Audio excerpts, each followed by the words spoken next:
오늘은 성도 간에 소송하지 말라 이란 제목으로 말씀을 상고합니다. 우리는 고린도 교회의 문제점들을 사도 바울이 책망하면서 또 해결하는 진리의 말씀을 계속 상고해 왔습니다. 오늘은 세 번째 발생된 문제를 가지고 말씀을 하는데, 첫 번째가 교회 분파와 분쟁이었고, 두 번째가 음행의 사건이었고, 오늘 이제 세 번째가 성도 간의 소송이 붙었다는 겁니다.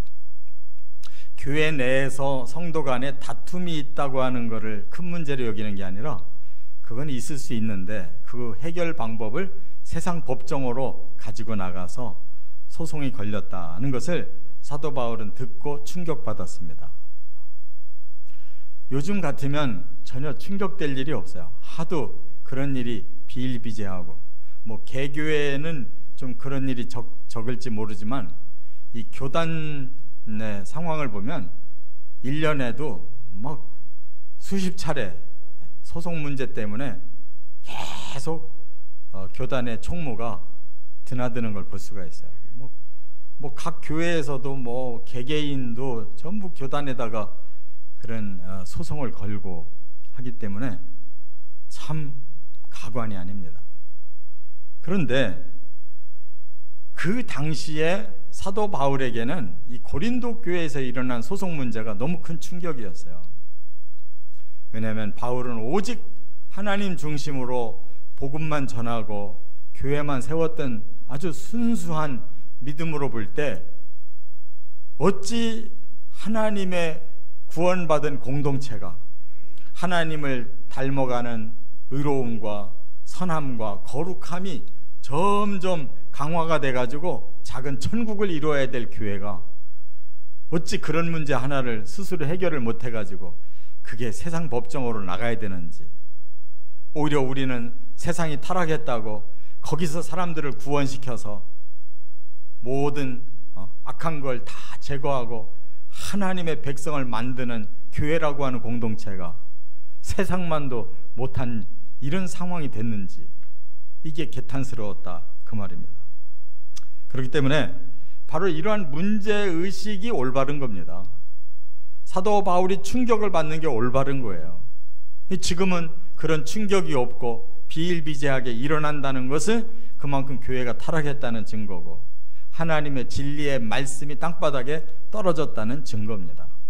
그래서 우리는 바울과 같은 마음 가지고 이것은 비정상적이라는 거, 이것을 우리가 돌이키고 진리대로 변화가 돼야 된다는 사실, 이 문제의식을 깨닫고 우리도 하나님의 말씀으로 들어가는, 그래서 왜 이것이 큰 문제인지 바울이 얘기하는 이 세 가지의 큰 영적 문제를 발견하고 돌이키는 우리 모두가 돼야 될 줄 믿습니다.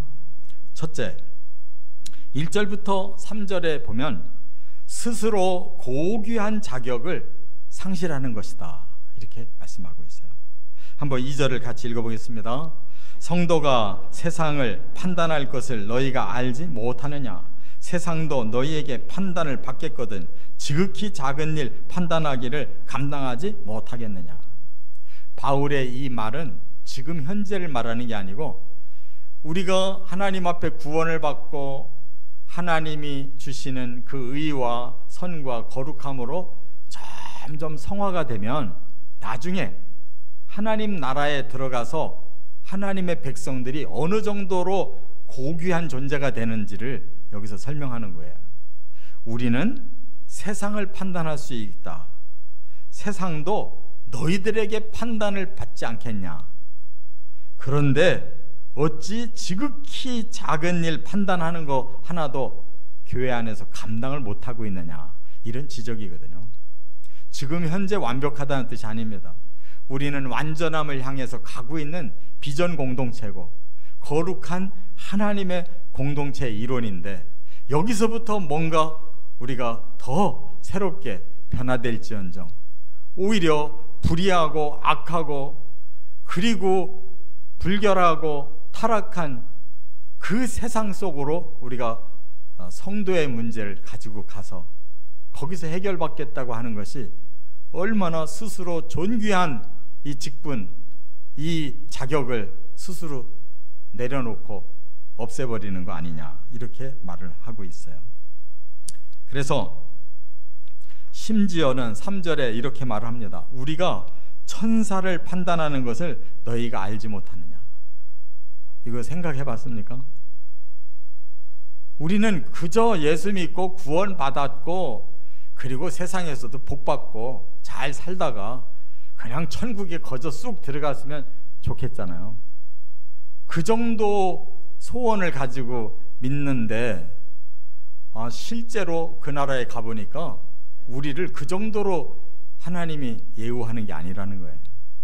오히려 하나님과 우리는 사랑의 관계가 되고, 그동안 너무나 높고 존귀해 보였던 천사들은 우리가 부리는 사환 정도가 된다는 거예요. 그렇다면 뭐 직분만 높아지겠습니까? 그 정도로 성도들도 하나님을 닮은 거룩함이 있어서 천사까지도 부릴 만큼 우리가 존귀하게 바뀌어 있다는 거잖아요. 거기까지 비전을 세우고 신앙생활을 한다면 적어도 우리 안에 일어난 문제라면 안에서 해결하고 그걸 풀어야지. 그걸 못 풀어가지고 결국 갈등이 바깥으로 법정 소송까지 나가서 세상의 판사들에게 이거 좀 구별해 달라고 이렇게 해야 된다는 그 사실이 얼마나 잘못된 것이냐, 그걸 말씀하는 거예요.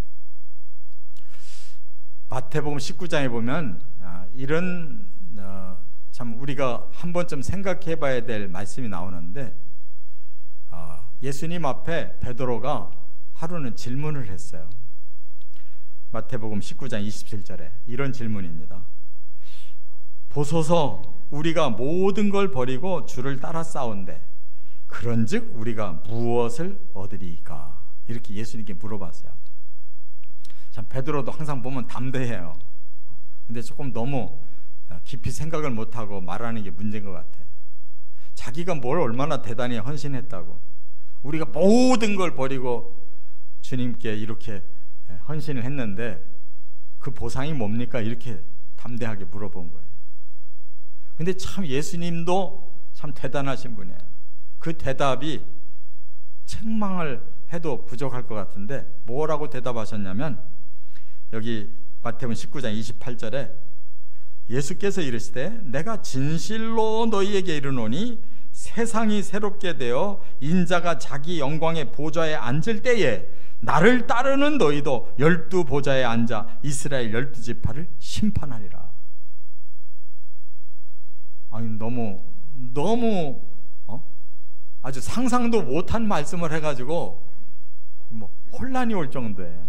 아니 우리같이 별것이 아닌 뭐 베드로나 우리나 뭐 그 차이를 못 느낀 우리인데 뭘 그렇게 대단히 헌신했다고 하나님이, 예수님이 계신 그 천국에 너희들의 보좌도 만들어서 너희가 이스라엘까지 판단할 수 있는 그런 권세를 줄 것이다 라고 말씀한 것을 보면, 하나님과 예수님과 성령은 우리를 대단한 존재로 만들고 싶어 하신다는 것이 분명해요.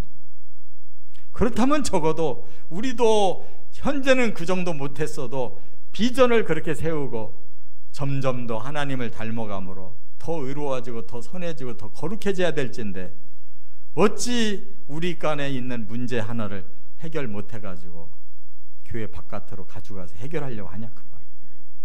그만큼 우리는 변화가 되지 못했다는 거예요. 여전히 세상 생각이나 그대로 가지고 이 안에서 살고 있지, 겉으로만 거룩한 공동체로 있는 거지 우리 마음은 별로 변화되지 않았다. 그걸 깨달아야 된다, 그 말이에요. 그렇기 때문에 우리가 작은 일 하나도 제대로 판단하고 감당하지 못한다면 정말 불의한 자들, 그들 앞에서 부끄럽지 않냐? 그래도 그들보다 우리는 하나님 앞에 구원받아서 세상의 죄를 떨어버리고 하나님 나라를 향해서 점점 더 거룩한 삶을 산다고 자부하던 자들인데 그들 앞에서 할 말이 있겠냐? 뭐라고 그들을 구원하고 전도할 수 있겠냐? 그 얘기를 지금 하고 있는 거예요. 너무나 우리는 이중적이지 않느냐? 정말 너무 교회가 너무 많은 소송을 세상에서 지금 하고 있다는 거예요. 우리 자신이 이걸 문제의식으로 가지고 있어야지 올바른 길로 변화될 줄 믿습니다. 두 번째, 4절부터 7절에 보면 스스로 지혜를 상실하는 것이다 이렇게 말씀하고 있어요. 한번 5절을 같이 읽어보겠습니다. 내가 너희를 부끄럽게 하려 하여 이 말을 하노니 너희 가운데서 그 형제간의 일을 판단할 만한 지혜 있는 자가 이같이 하나도 없느냐. 사도 바울이 한심스러웠던 것은 어떻게 해서 교회 안의 문제를 교회 바깥으로 가지고 가게 됐을까를 생각해 본 거예요.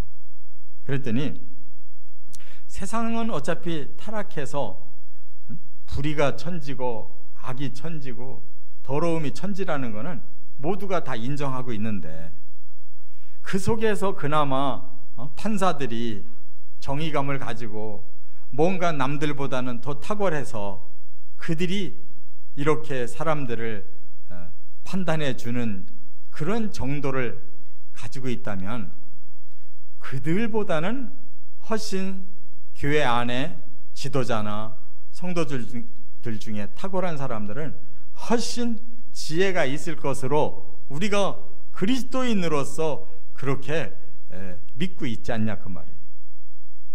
그런데 얼마나 지혜자가 없으면 교회 안에서 그것이 상담이 이루어지고 서로 화해가 이루어지고 해결이 이루어져야 될 마땅한 자리에서 그게 해결 못 돼서 바깥으로 가져갔냐. 이게 한심스럽다는 거예요. 저도 목회를 수십 년 했지만 솔직히 성도들이 이런 문제 가지고 와서 목사에게 판결해 달라고 상담하는 걸 못 봤어요.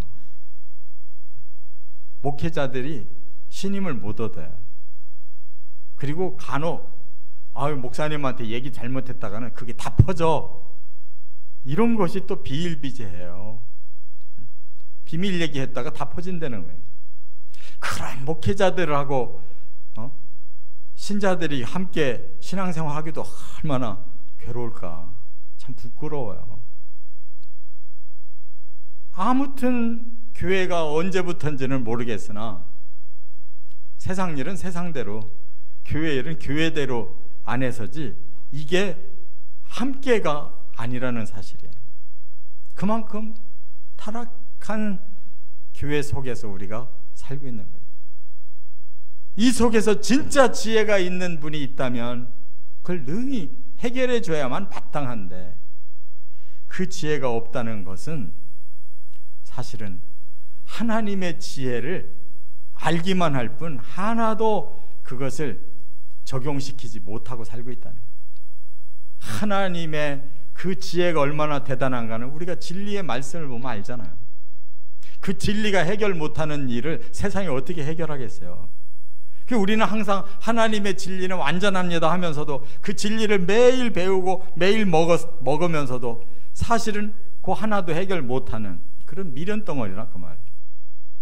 얼마나 우리 스스로 미련한 자라고 인정하는 꼴이 되냐, 이렇게 지금 바울이 말을 하고 있어요. 그렇기 때문에 진짜로 우리가 지혜가 없는 걸까? 아닙니다. 실천력이 없는 거예요. 아는 건 다 알고 있어요. 제가 예를 듭니다. 산상수훈은 5장부터 이 5, 6, 7장까지 보면 너무나 정말 하나님의 지혜로 가득 차 있어요. 거기에 사람들 간의 갈등의 문제를 어떻게 풀으라고 말씀하고 있는지 한번 생각해 보자 그 말이에요. 산상수훈 5장 39절에 이런 말씀이 있어요. 나는 너희에게 이르노니 악한 자를 대적하지 말라. 누구든지 내 오른편 뺨을 치거든 왼편도 돌려대며 또 너를 고발하여 속옷을 가지고자 하는 자에게 겉옷까지도 가지게 하라. 누군가가 우리에게 적대감을 품고 때리거든 맞아줘라. 그게 이기는 것이다. 또 누군가가 우리에게 소송을 걸어서 뺏으려고 하는 게 있으면 그가 필요한 거 더 줘라. 이렇게 지금 말씀하고 있거든요. 이게 지혜라는 거예요. 근데 우리는 그거 알면서 단 하나도 양보하지 않아요. 내가 왜 맞아? 내가 왜 더 줘? 이렇게 지혜 따로 우리의 행동 따로 하는 것이 우리들의 미련이다 그 말이에요. 하나님의 지혜를 모르는 게 아니에요. 하나님의 지혜는 알지만 그걸 행하기를 원하지 않아요. 우리는 세상적인 지혜로 살고 싶어 해요. 그렇기 때문에 문제가 생기면 그는 하나님 앞에 지혜를 해결할 생각이 없고 가지고 나가서 세상 지혜로 해결하려고 한다 그 말이에요. 여러분, 우리가 얼마나 스스로 미련덩어리인가를 여기서 스스로 고발하고 있지 않냐 그 말이에요. 이것이 변화돼야, 이것이 실제로 우리의 지혜가 돼서 삶으로 나타나야 그게 하나님 자녀가 될 수 있는 길이라는 걸 깨달아야 될 줄 믿습니다. 채 아무리 말로 100번 잘하고 다 아는 것처럼 말해도 행동 하나가 이게 안 되기 때문에 아우 나는 이렇게 되면 손해보고 나는 이렇게 되면 문제가 있어 하고 자기를 자꾸 방어하고 싶으니까 그 하나도 양보할 수 없고 질 수 없고 억울함을 참을 수 없다는 거예요. 그러나 사도 바울은 뭐라고 말합니까? 차라리 두 사람 중에 한 사람이라도 정신을 차리고 내가 차라리 불의한 자였다, 내가 차라리 그냥 속아줘야 되겠다라고 양보한다면 소송은 안 걸리지 않냐. 아우 나 억울해서 못 견뎌, 나는 불의 못 참어 하고 똑같이 대응하니까 결국 세상 법정으로 가지 않았느냐. 그 중에 한 사람이라도 져준다면, 손해본다면 그것이 지혜로 변화되어서 해결되지 않았겠느냐. 이런 머리로서의 알미 아니라 삶의 실천적인 지혜로 해결해야 된다는 것을 깨닫게 해주시는 말씀인 줄 믿습니다. 우리 기독교는 이것이 살아나야 된다는 거예요. 이것이. 그렇기 때문에 혹 이 땅에서 우리는 불의한 사람으로 취급을 당해서 억울하게 남은 인생을 살 수도 있고, 남에게 내 것을 빼앗기면서도 그것을 속은 것처럼 그냥 이렇게 내 마음의 억울함을 간직하고 살아야 될 수도 있다는 거예요. 이게 그리스도인의 삶이라는 거예요. 이 땅에서 모든 것을 더 받기만 하고 천국까지 가겠다고 하는 것이 그리스도인의 삶이 아니라는 거예요. 그렇기 때문에 세 번째 가장 중요한 것이 상실되지 않기 위해서라는 겁니다. 8절부터 11절에 보면 스스로 하나님의 나라를 상실하는 것이다 라고 말씀하고 있어요. 왜 소송하느냐? 천국까지 생각 안 하고 이 땅에서 모든 걸 결판 내려고 하니까 결국 천국을 상실하는 것이다. 그런 말씀입니다. 9절과 10절 한번 같이 읽어보겠습니다. 불의한 자가 하나님의 나라를 유업으로 받지 못할 줄을 알지 못하느냐? 미혹을 받지 말라. 음행하는 자나 우상 숭배하는 자나 간음하는 자나 탐색하는 자나 남색하는 자나 도적이나 탐욕을 부리는 자나 술 취하는 자나 모욕하는 자나 속여 빼앗는 자들은 하나님의 나라를 유업으로 받지 못하리라. 이거 모르는 성도가 없어요. 만약 불의하고 이런 범죄가 그 사람에게 있다면 그는 하나님 앞에 가서 그대로 고발당하고 그 사람은 천국 반드시 못 간다는 거 알고 있다 이거예요. 그런데 우리가 이 땅에서는 심지어 교회 안에서도 우리는 얼마든지 위장하고 벌 받아야 될 사람이 칭찬받고 칭찬받아야 될 사람들이 억울하게 벌을 받을 수도 있다는 거예요. 그러면 내가 그걸 잘 속여 넘겨가지고 나 이 세상에서는 뭐 떳떳한 사람으로 아주 훌륭한 사람으로 잘 살았다. 그 사람 거기까지라는 거예요. 하나님의 심판대 앞에 가서도 통과할 거냐? 절대 못한다는 거예요. 여기에 나오는 이 모든 범죄 사실에 한 가지라도 그대로 연루가 되었었다면 세상에서는 넘어갈 수 있을지 몰라도 하나님의 심판대 앞에서 바로 그 문제가 걸려서 절대 천국 못 간다는 거예요. 세상의 소송은 이겼을지 몰라도 하나님 심판대 앞에서만큼은 이길 수 없다는 거예요.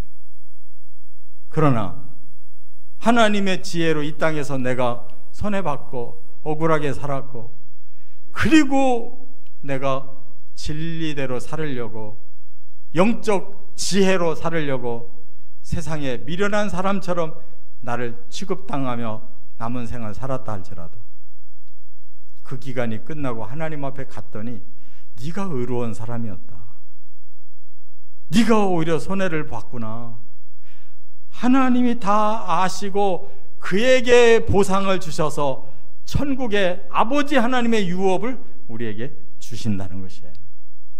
그게 진짜로 믿어진다면 이 땅에서 손해볼 수 있다는 것입니다. 이 땅에서 불의한 취급을 받아서 억울하게 생애를 살 수도 있다는 거예요. 왜? 세상 법정 안 가기 위해서. 믿으시기 바랍니다. 우리는 천국에서 결판을 내야지 이 땅에서 결판 내려고 소송하지 말라는 거예요. 정 안 되면 불의한 자로 취급을 받아라.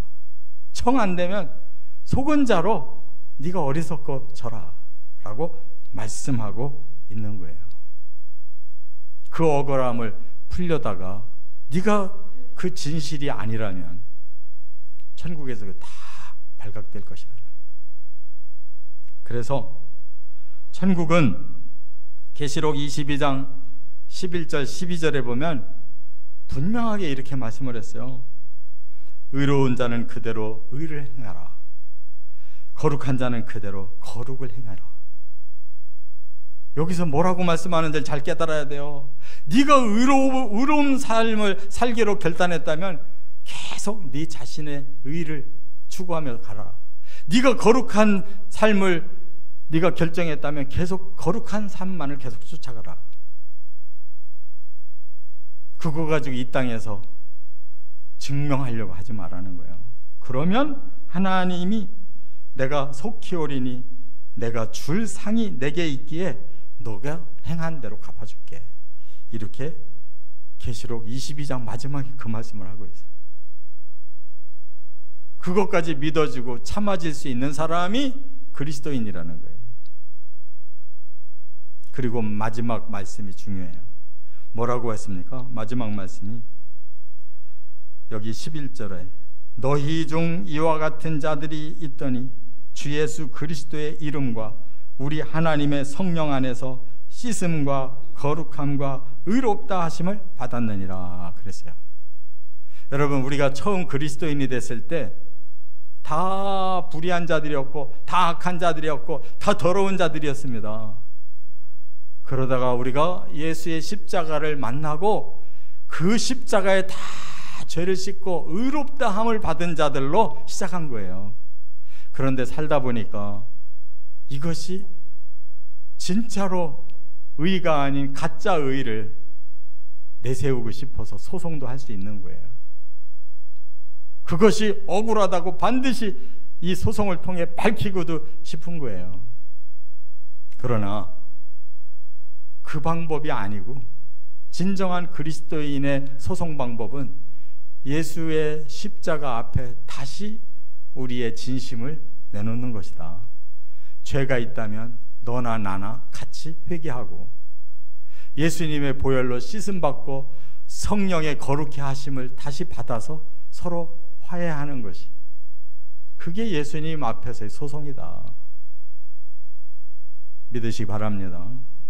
우리는 서로 회개해야 돼요. 서로 거룩을 위해서 격려하는 관계가 돼야지 언제까지나 원수같이 이렇게 싸워서 누가 옳으냐 그르냐를 따져가지고는 해결이 안 되는 거예요. 언젠가는 의인 취급도 되겠지만 언젠가는 죄인 취급이 반드시 될 거예요. 완벽한 사람이 없잖아요. 그래서 이 땅에서 십자가 앞에서 계속 해결하고, 그리고 하나님 심판대 섰을 때 그 보혈로 우리를 감싸서 다시 의롭다 인정해야 들어가는 거지, 우리 스스로 의를 밝혔다고 들어가는 게 아니라는 거예요. 반드시 믿고 이 문제를 넘어설 수 있는 저와 여러분 되시기를 주의 이름으로 축원합니다.